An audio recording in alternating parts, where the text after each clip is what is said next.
This happened to me a long time ago, but I think about it from time to time, and I've used this story to teach my kids to never open the door for people that you don't know. Now, I was a kid and we lived in a really big old house that was part of an old farm. It was on a semi-busy road but was rural. The house was really big and had a large formal living room with a large formal dining room right behind it. There was a big double front door that opened to a sort of covered porch and a side door that went into the dining room. My mum at the time was doing laundry in the very back of the house and I was watching TV in the living room. There was a knock at the side door and while I wasn't supposed to open the door, I figured that I could peek and see. So I got up and I looked through the curtain on the side door and I couldn't believe my eyes.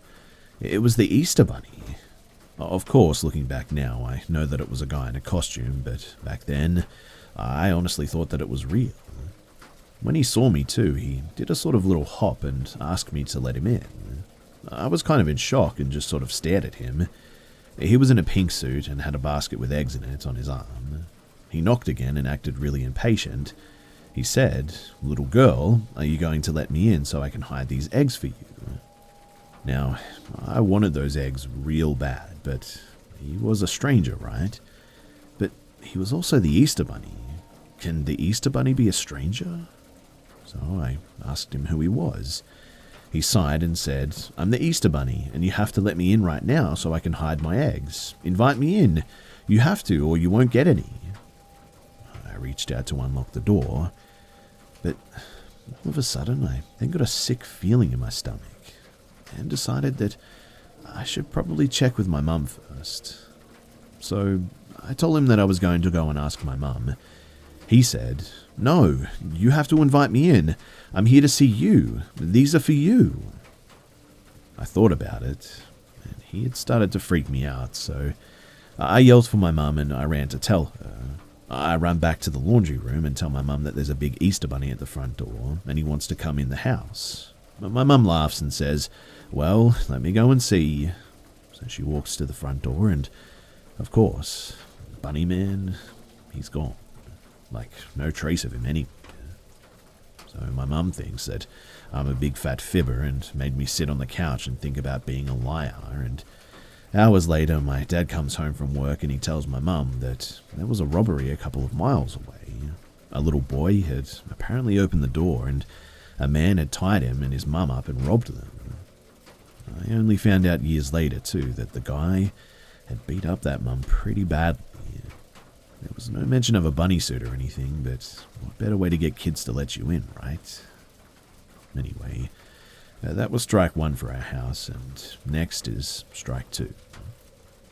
So it was night time, my mum was cooking dinner, and again I was in the living room just watching television. Like I said in the last story too, the house was really large. The kitchen was behind the formal dining room, behind a sort of swinging diner-type door, I guess you could call it.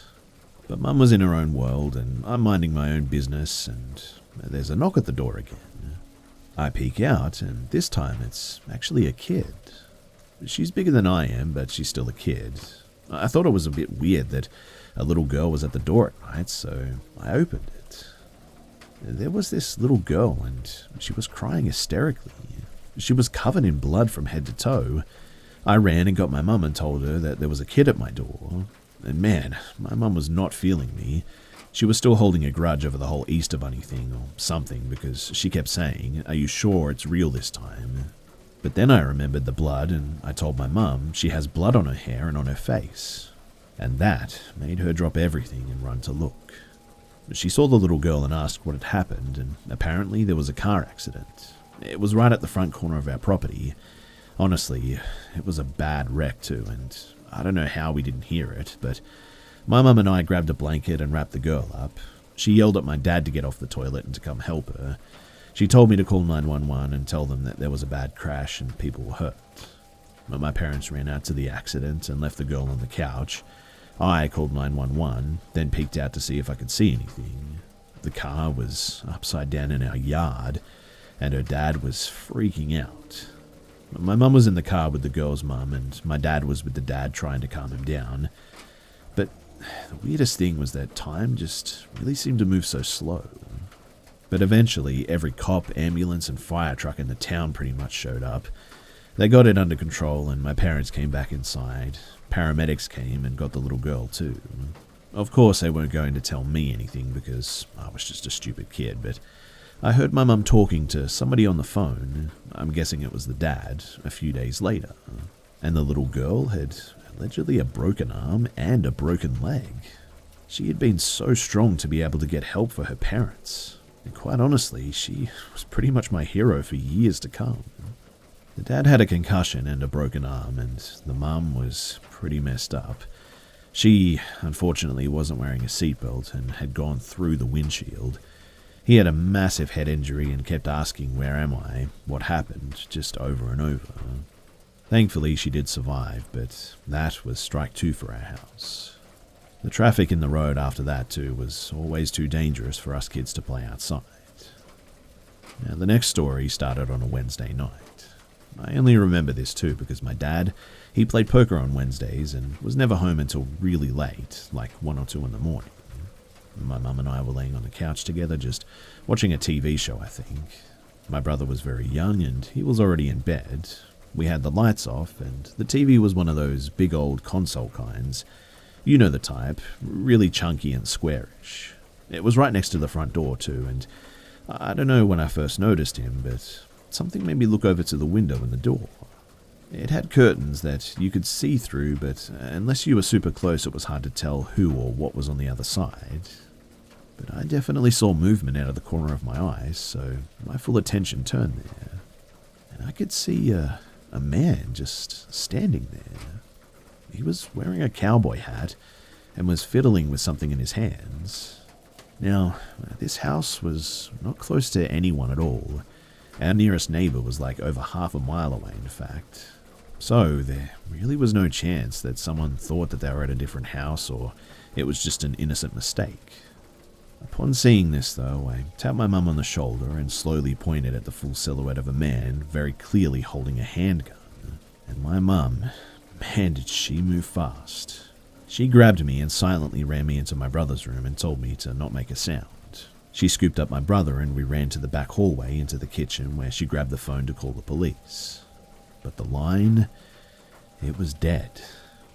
Cut or coincidence, I truly can't remember, but I just know that it didn't work at all. All we could do in the end was just sit there and pray. My mum dropped on her knees and we all three held hands while she prayed for intervention. Every once in a while, she would run to peek and make sure that he wasn't in the house. He was trying to get the door open too, and after about 3 or 4 minutes, we heard the unmistakable rumble of my dad's old Chevy coming up the road. It was strange too, because it was only 7:30 and he was coming home very early. The man, he must have heard it too, because man did he take off. And I hope that he soiled his pants when my dad's truck backfired. And man, it sounded exactly like a shotgun blast. Anyway, that one was strike 3, and at this point, we were out for sure. That was definitely it for my mum, and she told my dad too much happened and he was never home, so she couldn't stand the amount of worry that she had in this house. All this happened on a Wednesday, and we moved out on a Saturday. We lived in that house for a total of 3 months, I think, but those are 3 months that I will never forget, as long as I live.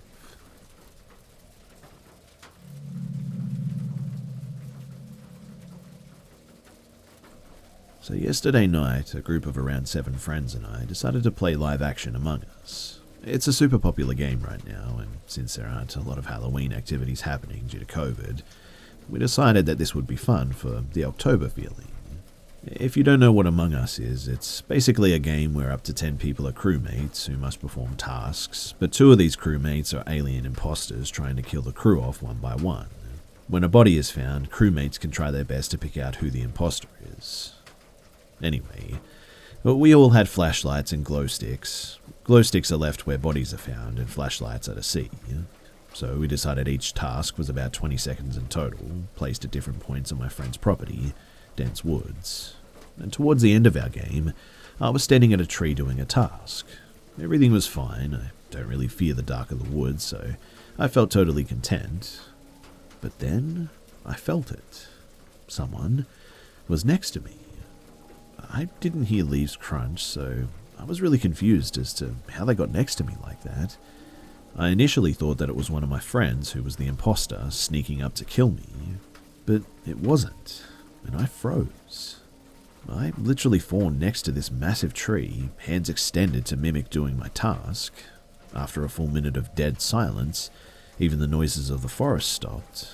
I looked over. I only moved my eyes, though. I didn't dare move my head, because I felt like whatever it was would actually try to hurt me if I moved. And next to me was a 7-foot-tall figure just standing there. Now, I'm already a rather tall female, at 5'10", so this was really bizarre to me. There's no way that it could have been any of my friends. I mean, they're all around 5'7" or shorter, but I locked eye contact with this thing very briefly before it spoke. It was definitely a male's voice, and it said, "Oh, hello," but it sounded like it wasn't where it was supposed to be, if that makes sense. Like, it knew that I shouldn't be seeing it. The strange thing, though, was that I even felt its breath on me, which was hot and almost sticky. I glanced back at the trees and back to it, but when I did, it was completely gone. I mean, it had vanished right into thin air. I even looked around a bit, but I didn't hear any footsteps crunching leaves. I heard nothing. I stayed at that tree, looking around wildly for a few seconds, when my friend finally approached me. And she told me that the game was over almost 2 hours ago, and apparently they'd been calling and looking for me the entire time. I shook my head because it had felt like only a few minutes, no more than 5. But she insisted, and when we rejoined the group, they all told me the same thing. I never did tell them what I saw. I really don't know how to tell them. It is on my friend's property, so I guess I would suggest putting up cameras, but what even was it? I try now to remember its features, but either I was just too shocked to pay attention, or it didn't have any features other than its eyes, a cold, dark brown, almost black, and I don't know. Has anyone encountered something like this? I can tell you honestly that I've never been so terrified of anything like that in my entire life. I've also never felt the breath of anything otherworldly that's ever spoken to me like that. I mean, I guess I've seen and heard things before, but nothing like this.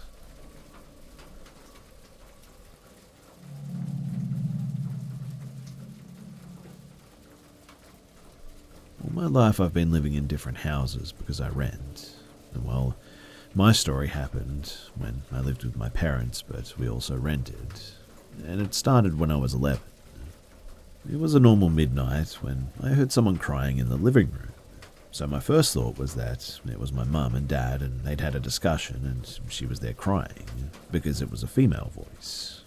So I went downstairs to check on her, and when I saw the sofa, the first thing that I realized was that the figure was of a woman and she was laying on it. Also, the first thing that I did was I went to touch her head and hair, and just when I said, "Mummy, what happened?" I felt a horrible chill, and something inside of me made me run all the way through to my parents' room, but when I opened the door, I saw my mum was sleeping with my dad on their bed. I must have stood there for at least a minute, sort of peering down the hallway and trying to process what the heck just happened. That night, I took my pillow and a bed cover, and I slept in my parents' room on the floor. I never did tell them what happened, but before this happened in that same house, I always felt afraid of the dark for some reason. I slept in a bunk bed at that time, so after that, I always slept under the covers, and I always had a blanket coming off the top bed from that point on because it sort of acted like a fort. Nowadays, I have no idea what I touched, but I do remember clearly that night, like it was yesterday. Anyway, I still have no explanation for what happened that night, but it felt real, and I'm curious, what do you guys think what happened? Nowadays, I have no idea what I touched that night, but I remember it clearly and it was definitely real. I'm curious, though, what you guys might think. What do you guys think I touched that night, and do you think it was real, or do you just think that it was in my head?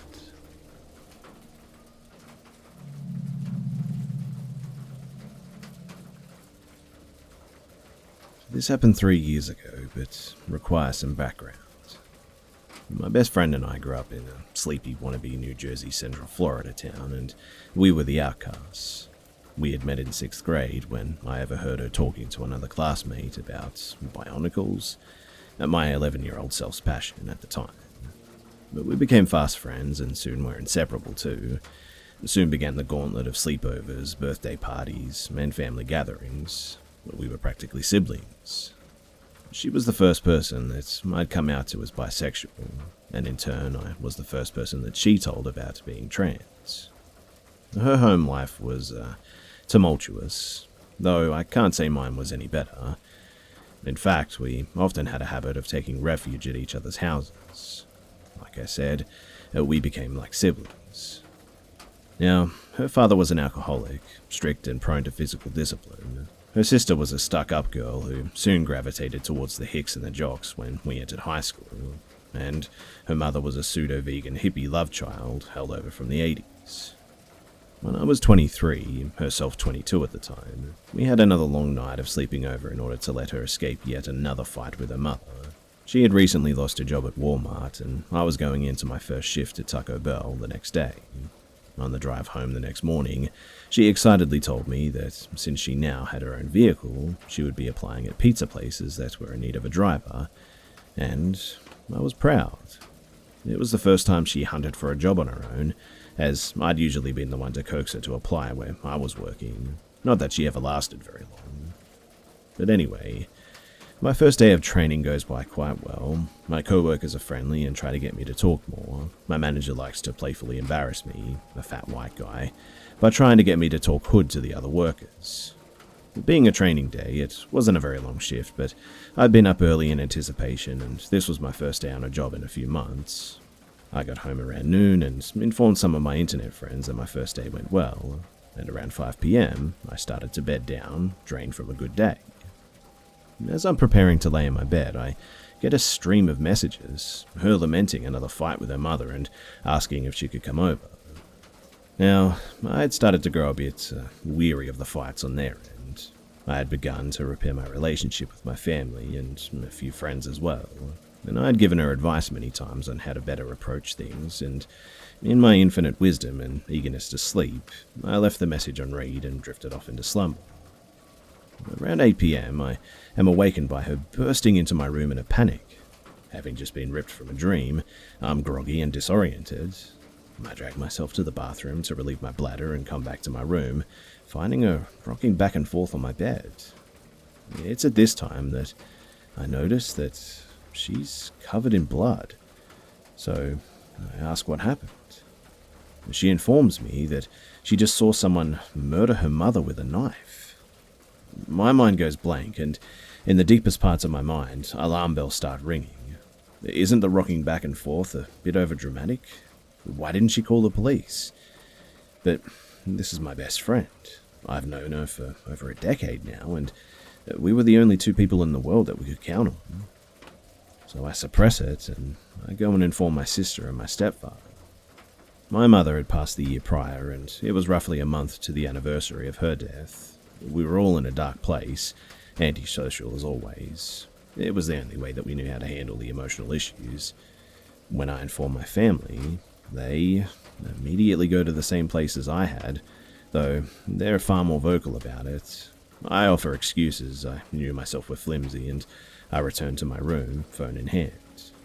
I convinced her to call the police, and I can hear her explain the details over the phone. A man in a black ski mask. When the cops arrive, she swears up and down that it's most likely her father. They send cars over to check the crime scene and take her in for a statement. I ride with her in the back of the cop car over to the sheriff's office. It gets to be around 2 a.m. Her sister was brought in, as was her father. I have work the next morning, and so I request to be taken home by a police officer.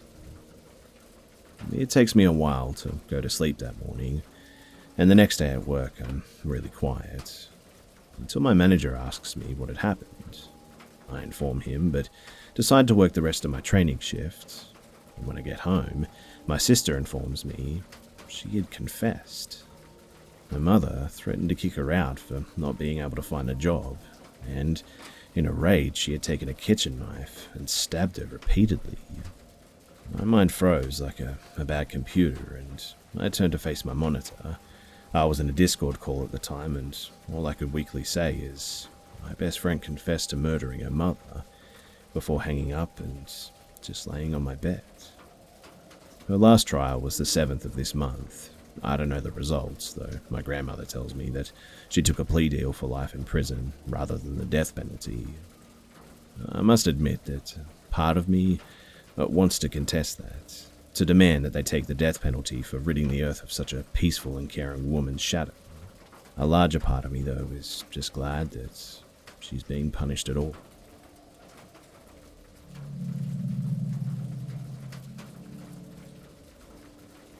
This is probably the scariest thing to ever happen to me in my real life. It happened to me a couple of months ago while I was sightseeing the West Coast. I was visiting a small quiet beach town in Oregon called Newport. It's basically situated on a cliff, and then down below is the beach. The beach itself is basically empty, and it is huge. It goes for endless miles and seems like something out of a movie. Quite honestly, I've never really seen something so vast in my life. Anyway, I had spent most of the entire day on the beach, and when it got dark, I climbed back up the cliff to where my car was.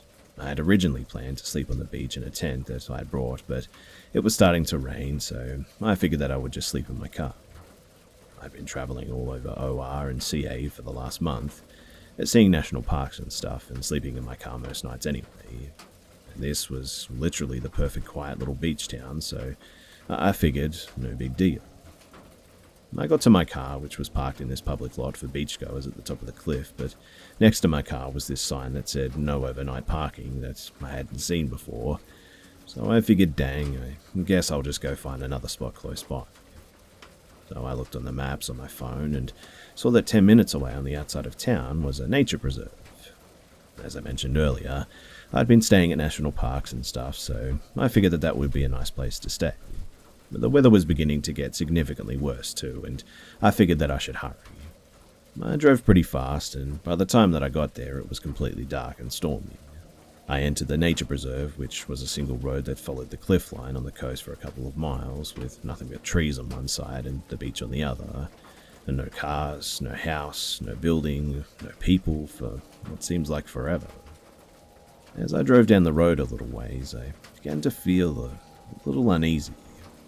It all seemed a little creepy, and I felt really alone, but the moon was shining bright through the clouds and the beach was visible, so I figured that I should be alright.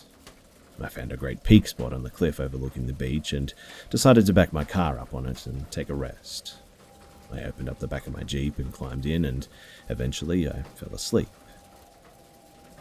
After a few hours, I woke up. I wasn't sure what had woken me up, but I was awake now. By this time, the storm had turned into a full-blown monsoon. I could barely see out of my windows, the rain was so thick, but I could hear the waves of the ocean below, crashing against the beach and whatnot, and the wind was blowing so loud that my car was actually shaking. When I noticed water was pouring in through the cracks of my Jeep, and I tried to reach for my phone so that I could turn the light on, but I realized that I left it in the front of my Jeep, which was blocked off by all my luggage, and the only way to get to it was to open up the back and step outside. And I was about to open the latch to let myself out, when I heard it. Laughter. It sounded like a child at first, playing, but soon I realized that it had to be someone much older. They had to be close to the car too, because it was raining so hard that there's no way that I could hear it if it was far away. At first, I figured it must be a cop trying to tell me to move on, but then again, it had to be like 3 or 4 in the morning, and why would they be all the way out here in the weather anyway? I froze to listen, and But then I could tell that it was actually getting closer. I obviously wanted to look up and see what it was, but the way my Jeep was parked was backing up to the end of the cliff facing the beach, and my luggage was literally stuffed all through the rest of the vehicle, blocking all side and front windows. I was crammed way in the back, so at the time I was literally trapped and could only see out of the back window. And it was at that moment, too, that I realized just how helpless I was. Her voice grew louder and louder, and I could tell now that there was no way that this was a cop. She was laughing hysterically, like at the top of her lungs, almost screaming. By the steady increase of volume, I could tell that she was definitely coming up to my car, and then in between laughs, I heard a creepy voice say, "Oh, well, what are you doing all the way out here?" And at that, my heart dropped. I sat there, frozen solid. I didn't want to move. I remember thinking to myself, this is not happening. This can't be happening. But it was. With the storm raging outside my car, my phone being nowhere in reach, me being trapped in the back of the Jeep with no easy exit on the edge of a cliff in the middle of nowhere, with a maniacal laughing woman getting closer and closer, I was literally living in a full-blown horror movie, and the only thing that I could do was wait. I sat there for a few moments, and then that's when I saw her. I had poked my head up just a bit to see out of the tiny space of the visible window that looked to the side of my vehicle, and about 10 feet or so from the Jeep, I could see through thick rain and heavy fog a woman standing there, facing, not me, thank God, but the edge of the cliff towards the beach. Her arms were flailing up and down rapidly like a bird, and her head was twitching increasingly fast all over in irregular patterns. Her clothes were ripped and her voice was broken, and I mean, she literally looked like the zombies on The Walking Dead. I couldn't move. Literally, all the fear was built up in my head of what the source of this hysterical laughter may be coming from in that true moment.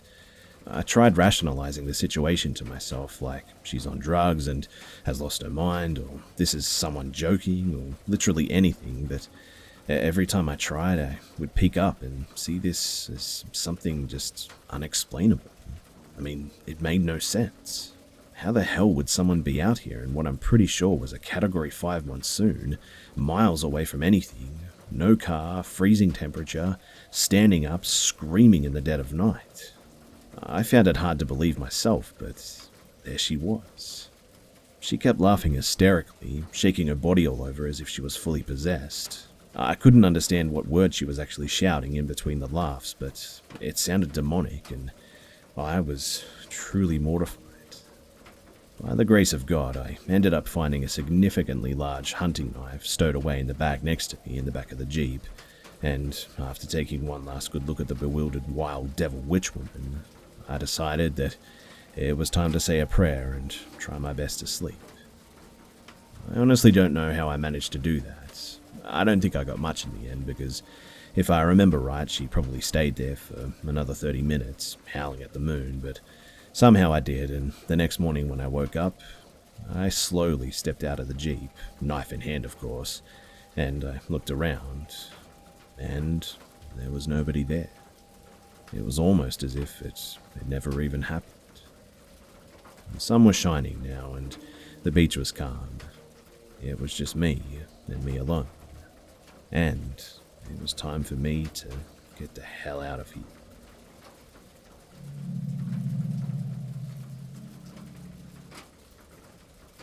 This story happened slightly over 20 years ago, back when I was 16.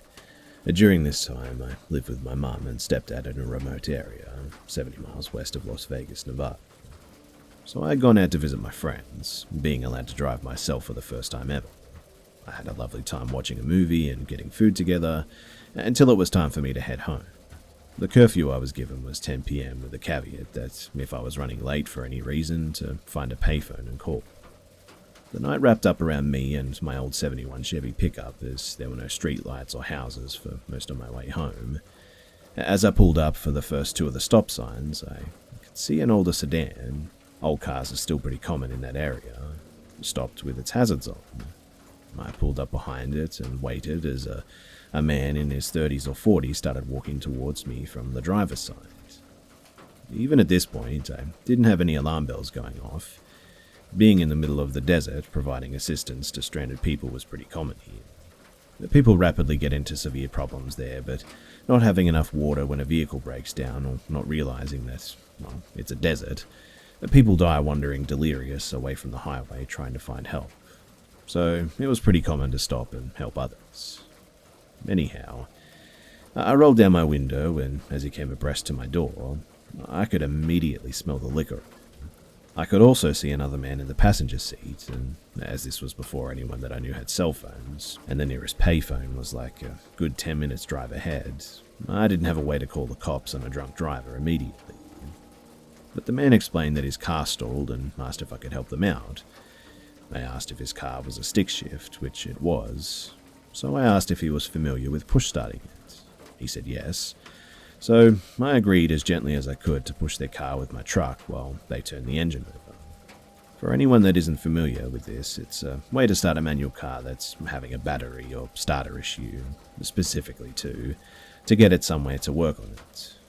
I knew my truck would be fine, and I didn't feel like it would be wise to get out and try and push their car physically. And push starting the car worked without a hitch, but here's where things went south. They get back out and they thank me. Then they invite me to hang out and have some fun with them. I decline, obviously. They pull off to the side of the road and I continue on my way. But then they start following me. So here I am. It's really late. I'm running late because I stopped to help them. Admittedly, I hadn't given myself much leeway from leaving my friends. But these drunk, creepy older guys have started to follow me on a road without any man-made light, except for car headlights, and I'm at least 10 minutes away from any payphone. I think to myself, maybe I'm just being paranoid, so I turned down a road that I know gave me a couple of turn-offs to either head back to town or loop around to the gas station with a payphone. And the car follows directly behind me. I'm now thinking, crap, I could be in trouble. So I take another turn that only leads to a couple of houses at the end of the road, and they turn behind me. I take another turn to loop around back to head to the station, and they follow again, so at least I know now that they're definitely following me and not just heading home. At this point, my heart is pounding, and I decided to try something to lose them. I pull to the side of the road, and I see them pull up behind me. I wait as the driver gets out of the car and begin walking towards me. His companion also gets out and starts walking towards me as well. I wait until they almost get to the tailgate, and then I floor it. My wheels dig into the rocks and flick dirt everywhere, causing a cloud behind me, and with the lead way, I head towards the gas station. When I get there, the gas station is deserted, but the payphone is showered in the light from the gas pumps. I call home and explain what happened and why I was running late. My stepdad asked if the gas station worker could be seen, and I let him know that I couldn't see him behind the counter. He was probably in the back. I wasn't in any trouble, but I was asked to hurry home quickly. In the end, I got home safely, which I'm very thankful for. And while I don't know exactly what those two guys were up to, I'm pretty sure it was no good.